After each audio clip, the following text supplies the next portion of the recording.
আজকের 2 দশক পরে আমরা অনুভব করছি, আপনারা সবাই আমাদের সঙ্গে সহযোগিতা করুন। এগিয়ে চলেছে মেগা ফাইনালে, যারা জিতবে উইনার ট্রফি, যারা নেবে 20,000 টাকা প্রাইজ মানি। তার লড়াই চলছে এই মুহূর্তে সোনাই নদীর বুকে।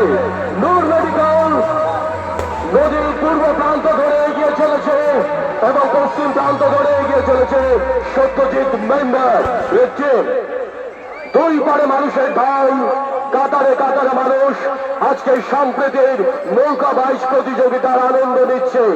এবং যেই দর্শকরা ফিরে যাবেন, গ্রামবাসীরা ফিরে যাবেন চেকপোস্ট দিয়ে সাবধানে সারিবদ্ধভাবে শৃঙ্খলা বজায় রেখে অন্যের অসুবিধা না হতে দিয়ে